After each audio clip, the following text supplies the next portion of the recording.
June నుంచి December వరకు ఓవరాల్‌గా మేషరాశి వారికి ఎలాంటి శుభవార్తలు ఉండబోతున్నాయి? ఎలాంటి విషయాల్లో వీళ్ళు ఎక్కువగా జాగ్రత్తలు తీసుకోవాలి? మిగతా అన్ని నెలలు అయిపోయినాయి. మరి చివరి సెకండ్ హాఫ్ ఎలా ఉండబోతుంది 2026 వరకు? అయితే మనకి మొదటిగా ద్వాదశ రాశుల్లో ఒకటి మేషరాశి. ఈ మేషరాశి వారికి రానున్నటువంటి రెండో అధ్యాయం 6 మాసాలు కూడా, అంటే జూన్ నుంచి క్యాలిక్యులేషన్ చేసుకుంటే 7 మాసాలు అవుతుంది. కానీ 6 మాసాలు 7 మాసాలని కాకుండా మనం ఎందుకు జూన్ నుంచి డిసెంబర్ వరకు తీసుకోవాల్సి వస్తుంది అంటే కనుక, ఇక్కడ మనకి గ్రహాల యొక్క స్థితిగతులు మనం గమనించినట్టయితే కనుక, ఇక జూన్ 2వ తారీఖున మారేటువంటి గురుగ్రహం, ఈ గురువుతో పాటు వెనకనే వస్తున్నాడు శుక్రుడు. ఈ 2 గ్రహాలు, అంటే గురుగ్రహం అనేది ఎప్పుడో ఒకసారి మారేటువంటి అతిపెద్ద గ్రహం. అలాంటిది గురుగ్రహం మారడము, ఈ గురుగ్రహం మార్పిడి వలన గురువుతో పాటు శుక్రుడు ఉండటం గొప్ప విశేషం అనమాట. ద్వాదశ రాశుల్లో చాలామంది కూడా శుభ ఫలితాలు, అశుభ ఫలితాలు, మిశ్రమ ఫలితాలు కూడా యోగిస్తూ ఉంటాయి అన్నమాట. ఎందుకంటే గురువు మార్పిడి చెందినప్పుడు, రాహుకేతు మార్పిడి చెందినప్పుడు, శని భగవాన్ మార్పు చెందినప్పుడు చాలా వరకు ఎట్లా మారుతాయి అంటే కనుక, నైట్ లాటరీ టికెట్ దొరకడం కానీ, అంటే ఓడలు బొళ్ళు అవుతాయి, బొళ్ళు ఓడలు అవుతాయి అంటారు కదా, ఆ విధంగా మారిపోతూ ఉంటాయి అనమాట. ప్రతిరోజు ప్రతి 3 రోజులకు ఒకసారి మారేటువంటి చంద్రుడు, ఇప్పుడు 30 రోజులకు ఒకసారి మారేటువంటి రవి భగవానుడు, 31 రోజుకి మారేటువంటి బుధ భగవానుడు, 41 రోజుకి మారేటువంటి శుక్రుడు, ఇవన్నీ కూడా ఏంటంటే రోజుల ప్రకారంగా మారుతూ ఉంటాయి. 16 మాసాలకు ఒకసారి మారేటువంటి ఈ యొక్క గురువు, అంటే పూర్తి స్థానచలనం 16 మాసాలకు ఒకసారి మారుతూ ఉంటాడు. అలానే ఈ 18 మాసాలు మారేటువంటి రాహుకేతువులు, 2.5 సంవత్సరాలకు మారేటువంటి శని భగవానుడు. కాబట్టి ఈ అతిపెద్ద గ్రహాలు అనమాట, ఎప్పుడో ఒకసారి మారుతూ ఉంటాయి. అలా మారేటువంటి తరుణంలో ఈ గురుగ్రహం మారడం మిథున రాశి నుంచి కర్కాటక రాశికి సంచరిస్తున్నారు. ఈ కర్కాటక రాశిలోకి సంచరించగానే అతనితో పాటు శుక్రుడు రావడం, ఇది గొప్ప విశేషం అనమాట. శుక్రుడు గురువు ఇద్దరు ఒకేసారి మారడం అనేది, ఈ మార్పిడి తరుణంలో ద్వాదశ రాశుల వారికి ఫలితాలు అనేది ఆటోమేటిక్గా చేంజ్ అవుతుంటాయి. అంటే ఇప్పటివరకు చదివి ఎప్పుడు కూడా పాస్ అవ్వలేనటువంటి, జీవితంలో ఇప్పుడు కూడా పాస్ అవ్వలేదు అనుకున్న వాళ్ళు దిగ్విజయంగా పాస్ అవ్వడం. ఎందుకంటే గురువు మార్పిడి వలన ఎగ్జామ్స్లో పాస్ అవ్వడం కానీ, జాబ్స్, ఇంటర్న్షిప్స్, ఏదో రకమైనటువంటి గవర్నమెంట్, సెంట్రల్ గవర్నమెంట్ జాబ్స్ చాలా మందిలోనూ కనిపిస్తుంటాయి అన్నమాట. మనం ఎన్నో రకాల ఇంటర్వ్యూస్ వెళ్తూ ఉంటాము, సడన్గా జాబ్ వచ్చింది, మనకే అర్థం కాదు ఏట్రా బాబు జాబ్ వచ్చిందా అంట. మీరు ఆడవన్నమాట అర్థం వేరే సినిమా చూసారా? దాంట్లో చెప్తాడన్నమాట, వెంకటేష్కి జాబ్ వస్తుంది, నాకు జాబ్ వచ్చిందా అని, అంటే వాళ్ళే కన్ఫ్యూజ్ అయిపోతూ ఉంటారు, జాబ్ వచ్చిందా నిజంగానే అని. ఎందే అన్ని ఇంటర్వ్యూలకు వెళ్తే రాని జాబు ఎలా వచ్చింది నీకు, ఇలాంటి సాఫ్ట్వేర్ సొల్యూషన్ జాబ్ ఎలా వచ్చిందని చెప్పేసి అని వాళ్ళే అనుకుంటూ ఉంటారు అనమాట. అదేవిధంగా కొన్ని రాసుల వారికి అయితే మిశ్రమ ఫలితాలు వచ్చేస్తాయి అనమాట, ఎందుకు గురు సంచారం వలన. అయితే ఈ మేషరాశి, ఇక స్త్రీ అట్లా ఉంది అంటే పురుషుడు వస్తాడు, పురుషుడు అలా ఉన్నారంటే స్త్రీ వచ్చే అవకాశాలు ఉన్నాయి. వీరికి ఏదో రకంగా అయితే పెళ్ళయ్యే యోగ్యత ఆ విధంగా కూడా వీరికి కనిపిస్తూ ఉంది. ఇక ఆగస్టు నెలలో అయితే కనుక వీరు ఏదైనా ప్రపంచానికి ఏదైనా చేసే అవకాశం కనిపిస్తూ ఉంది. కాకపోతే వీరు ఏదైనా హిప్నటిజంతో, బ్లాక్ మ్యాజిక్తో బాధపడుతూ అష్టదిబ్బందిని అయిపోయేసి నాకు ఏది గతి లేకుండా, గత్యంతరం లేకుండా ఉంది, నేనేం చేస్తాను ప్రపంచానికంటే, బాగా ముందాగేవాడికి ట్యాక్స్ కడతాడు, దానివల్ల ప్రపంచం ముందుకెళ్తుంది అనమాట. ఇతను తాగే ముందుకో, ఈవిడ తాగే సిగరెట్లకో ప్రపంచానికి ట్యాక్స్ కడతారు. కాబట్టి ఆ ట్యాక్స్ డబ్బులతో ప్రపంచం అంతా కూడా బాగుపడుతుంది కదా, ఆ విధంగా ఉంటుందన్నమాట. అలా కాకుండా వీరు ఏదైనా యజ్ఞయాగాలు చేయడం కానీ, 10 మందికి ఉపాధి అవకాశం కల్పించడం కానీ, లేదా రోడ్డు కాంట్రాక్ట్ ఇట్లాంటివి తీసుకోవడం కానీ, ఆగస్టు మాసంలో మరలా ఏదైతే వెనకంజు వేసేటువంటి పనులు ఏవైతే ఉన్నాయో అవి సహాయ సత్కారాల వల్ల ముందుకు సాగే అవకాశాలు ఉన్నాయి. ఇక సెప్టెంబర్, అక్టోబర్ 2 మాసాలు అయితే కనుక ఏది మేషరాశి వారికి మంచి వ్యాపారం చేయాలనుకున్న వారికి అయితే కనుక హోటల్స్ రకాల రంగాలు కానీ, అలానే షేర్స్ మార్కెట్స్ కానీ, లేకపోతే మ్యూచువల్స్లో కానీ, లేకపోతే కనుక రియల్ ఎస్టేట్ రంగంలో కానీ, పంట ఊరు పండించే రైతులుగా కానీ కూడా మంచి రాణింపు, గుర్తింపు వచ్చేటువంటి అవకాశాలు మెండు కనిపిస్తూ ఉన్నాయి ఈ 2 మాసాల్లో ప్రయత్నం చేస్తే కనుక ఖచ్చితంగా. అలానే వీరికి నవంబర్, డిసెంబర్ మాసాలు అయితే పెళ్ళి అయితే యోగ్యత ఉంది. ఈ మాసాల్లో ప్రయత్నం చేసుకుంటే పెళ్ళయ్యే యోగ్యత బాగా కనిపిస్తూ ఉంది, విదేశీయానం యోగ్యత బాగా కనిపిస్తుంది. ఆరోగ్యం క్షీణించినా, ఆ డబ్బులు ఇచ్చే ఎవరికైనా ఇబ్బంది పడ్డా కూడా ఈ మాసాల్లో ప్రయత్నం చేస్తే ఖచ్చితంగా డబ్బులు వస్తాయి, ఆరోగ్యం కూడా కుదిరిపడే అవకాశం ఉంది. కాకపోతే ఒకటి, ఈ మాసాల మొత్తంలో ఎప్పుడైనా ఒకసారి గండం అయితే కనిపిస్తుంది. ఆగస్టులో ఒకసారి, సెప్టెంబర్లో ఒకసారి గండం అయితే కనిపిస్తుంది. కాబట్టి ఆ గండాన్ని తగ్గట్టు ప్రతిఫలంగా వీరు కొంచెం జాగ్రత్తగా ప్రికాషన్స్ తీసుకుంటే దాన్ని సరిపడా వీరికి ఇబ్బంది లేకుండా ఉంటుంది అనమాట. అలాంటి ప్రికాషన్స్ ఖచ్చితంగా వీరు ఏం చేయాలంటే, దేవుని అనుగ్రహం కావాలి. కొత్తగా బండి కొనేసాయి, నాకేమవుతుంది, నాకు డ్రైవింగ్ వచ్చని చెప్పేసి కళ్ళు మూసుకుని వెళ్ళామనుకోండి, ఖచ్చితంగా ఎవడో ఒకటి కుదరమో దేవుని దాన్ని పెట్టడం అవుతుంది, ఆ బండితో కూడా మనం కూడా ఇబ్బంది పడతాం. కాబట్టి అట్లాంటి కాకుండా దేవుని అనుగ్రహం ఖచ్చితంగా కావాలి వీరికి. ఆ దేవుని అనుగ్రహం ఉంటేనే వీరికి పేరు, ప్రఖ్యాత, హోదా, డబ్బు లాంటివి వీరికి చెంత చేరేటువంటి అవకాశాలు ఉంటాయి. కాబట్టి ఆ దేవుని అనుగ్రహం ఏం చేయాలి? దేవుని అనుగ్రహం కన్నా ముందు ఇక గురువు మార్పిడి వలన ఈ 6 months 6 మాసాలు కూడా వీరికి జూలై నుంచి డిసెంబర్ వరకు చూసుకున్నట్టయితే కనుక జూలై మాసంలో వీరు దూరమైనటువంటి వ్యక్తి ఎవరైతే ఉన్నారో బాధపడి భంగపడి మనసుని గాయపరిచేసి పచ్చబొట్లు పొడిపించుకున్నటువంటి వ్యక్తులు ఎవరైతే దూరం అయి ఉండేసి వీళ్ళు దేవదాసు కాళిదాసు అయ్యి కావ్యాలు రాస్తూ ఆ మందులు తాగుతూ కుక్కను పక్కన పెట్టుకుని కూర్చున్నటువంటి వాళ్ళు ఎవరైతే ఉన్నారో వాళ్ళందరికీ కూడా శుభవార్త ఏంటంటే జూన్ మాసంలో ఎవరైతే దూరమయ్యారో ఆ వ్యక్తి మరిలా వీరి చెంతకు వచ్చేటువంటి అవకాశాలు మెండుగా అని ఆచిచూచి అడుగు వేయాలి. వీళ్ళకి ఎక్కడైతే స్థానచలనమో జ్ఞాపకాలు ఉంటే కనుక పోయి అక్కడ కూర్చుంటే మంచిది.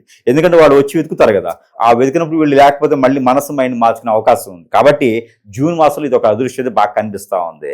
అలానే జూలై మాసంలో జూన్ మాసంలో ఈ రెండు మాసాలు ఇది జరగవచ్చు. కాబట్టి వేచి చూడాలి. పార్ట్నర్షిప్ వ్యాపారంలో కానివ్వండి, మేషరాశి వారికి వేరే వాళ్ళతో ఏదైతే పార్ట్నర్షిప్ వ్యాపారం పెట్టినా కూడా దాంట్లో కూడా వీరికి అత్యద్భుతం కలిసి వచ్చేటువంటి అదృష్టం ఉంది. ఎదుటి వారు మోసం చేయడం కానీ, భంగ చేయడం కానీ, రోడ్డు మీద పడేయడం కానీ ఉంటే కూడా ఆ దేవుళ్ళు వీళ్ళు నమ్ముకున్నటువంటి అమ్మవారిని ఎవరైతే ఉన్నారో వారి వలన మంచి జరిగేటువంటి అవకాశం అయితే బాగా కనిపిస్తూ ఉంది. విదేశీయానం అయితే మాత్రం చెప్పే అవసరం లేదు. వీరు పాస్పోర్ట్ లేకపోయినా, వీసా లేకపోయినా ఏదో ఒక స్టీమర్లోనో, ఓడలోనో, షిప్లోనో కూడా వెళ్ళిపోతుంటారు అనమాట. ఆ గద్దకి రెక్కలు వచ్చినట్టు ఎలా ఉంటుందో ఆ టైప్లో ఎగరేసుకెళ్ళిపోతారు. చాలా జాగ్రత్తగా ఉండాలి సుమి. ఇంట్లో వాళ్ళు మేషరాశి వాళ్ళు ఎవరైనా ఉన్నారనుకోండి చెప్పకుండా వెళ్ళిపోతారు. ఎట్లా అంటే ఎన్ఆర్ఐ సంబంధాలు రావడం కానీ, అక్కడ ఏదైనా ఆఫర్ వచ్చిందంటే వీరికి వీసా అవసరం ఉంది వాళ్ళు పెట్టుకుంటారు కదా, అట్లాంటి ఏదైనా అవకాశం వచ్చేటువంటిది అయితే బాగా కనిపిస్తూ ఉంది. లేదంటే ఎప్పుడో ఏదో దగ్గర వీళ్ళు ఒక షాంపూ ప్యాకెట్, ఉప్పు ప్యాకెట్ తీసుకున్నప్పుడు ఏదైనా లాటరీ టికెట్ దుబాయ్లో తగిలిందనుకోండి, ఆటోమేటిక్గా వాళ్ళే టికెట్ పెట్టి రమ్మని చెప్తారు కదా, అట్లా విదేశాలకు వెళ్ళేటువంటి అవకాశం వీరికి బాగా కనిపిస్తూ ఉంది. కాబట్టి అది కూడా వీరికి ఒక అదృష్టమే. ఈ మేషరాశి వారికి ఈ ఒక జూన్ నుంచి డిసెంబర్ వరకు కూడా ఎవరికైతే మంచి యోగ్యత ఉంటుందంటే పెళ్లి కాని వారికి మంచి యోగ్యత పరులు అని చెప్పవచ్చు. ఎందుకంటే ఈ గ్రహ మార్పిడి 4వ స్థానం అవుతుంది అనమాట. ఈ 4వ స్థానంలోకి రావడంతోనే వీరికి పెళ్లి యోగ్యత ఉంటుంది. ఎలాంటి సంబంధాలు అంటే ఒక్కసారి కూడా పెళ్లి కాని వారికి మాత్రమే. మేషరాశి వారికి ఇప్పటివరకు పెళ్లి కాలేదంటే వారికి ఎందుకంటే గురువు గారు చెప్పారు కదా అని చెప్పేసి అని పెళ్లి అయినా కూడా ఇంకోళ్ళని చేస్తున్నారు అనుకో, లేనిపోయిన తలకాయ నొప్పి, వాళ్ళతో గొడవ అవుతుంది, లేకపోతే వీళ్ళు కొట్టుకునే పోతారు. కాకపోతే ఈ మేషరాశి వారికి పుట్టిన తర్వాత ఒక్కసారి కూడా పెళ్ళి అవ్వలేదు, జీవితంలో నిలదొక్కలేకపోతున్నాను, ఏం అర్థం కావట్లేదు, నాకు ఎంత చేసినా కూడా నా ఫ్రెండ్స్, నా కొలీగ్స్ అందరూ కూడా ముందుకెళ్ళిపోతాను, నాకన్నా చిన్నవాళ్ళు కూడా మంచి మంచి స్థానాల్లో ఉన్నారు, నేను మాత్రం అక్కడే వేసిన కొంగడు అక్కడే ఉన్నాడు, అక్కడే ఉండిపోయాను, ఏట్రా బాబు అనుకున్న వాళ్ళు కూడా ఒక మంచి శుభవార్త వినొచ్చు వీళ్ళు. అదేంటంటే పెళ్లి. లవ్ మ్యారేజ్ కూడా చేసుకోవచ్చు, లవ్ మ్యారేజ్ కూడా అదృష్టం కనిపిస్తుంది అనమాట. ఆ పెళ్లి యోగ్యత అనేది మాత్రం వీరికి ఆ గురు బలము, శుక్రుడి యొక్క బలం ఉంది కాబట్టి పెళ్లి యోగ్యత అయితే ఉంటుంది. కాదు ఎలాంటి వారికి ఉంటుంది పెళ్లి యోగ్యత అంటే కనుక వీరికి కళత్ర దోషం ఉన్నా, కుజు దోషం ఉన్నా, రాహు దోషం ఉన్నా, కేతు దోషం ఉన్నా, పితృ దోషాలు ఉన్నా కూడా కొంతవేర ఉపశయనం లభ్యపడి పెళ్లి అయ్యేదానికి ఎక్కువ అవకాశాలు బాగా కనిపిస్తున్నాయి గురువు మారడంతో. వీరికి మరొక అదృష్టం మనకి ప్రేక్షకులకు అందరికీ తెలుసు, సురేష్ బాబు అంటే ఏంటంటే డబ్బులకి పని చేసేటువంటి వ్యక్తి కాదు అని. అలానే మరొక విషయం ఏంటంటే కనుక మన ఫొటోస్ పెట్టేసుకొని వాళ్ళ నెంబర్లు వేసుకొని ఎంతోమంది మన ఫొటోస్ పెట్టేసి నేనే అని చెప్పేసి మాట్లాడి డబ్బులు తీసుకుంటా ఉన్నారు. అలాంటి దొంగ స్వాముల్ని నమ్మేటువంటి పరిస్థితి లేదు. కాబట్టి సురేష్ బాబు గారి గొంతు కానీ, సురేష్ బాబు గారి మాట కానీ, సురేష్ బాబు గారు చెప్పేటువంటి పరిహారాలు కానీ వినాలి. ముందుగా వినాలి. ఆ విన్న తర్వాత మాత్రమే ఎవరికైనా డబ్బులు వేయాలి. లేకపోతే దొంగ స్వాముల దగ్గరికి వెళ్ళి బలైపోతూ ఉంటారనమాట. తర్వాత మనం చేతులు కాలిన తర్వాత ఆకులు పట్టుకున్నట్టే అవుతుంది. కాబట్టి చాలా జాగ్రత్తగా ఉండాలి. అలానే మన దగ్గర ఏంటంటే కనుక గొప్ప విశేషం ఏంటంటే కనుక డబ్బులకి పనిచేసే వ్యక్తులం కాదు.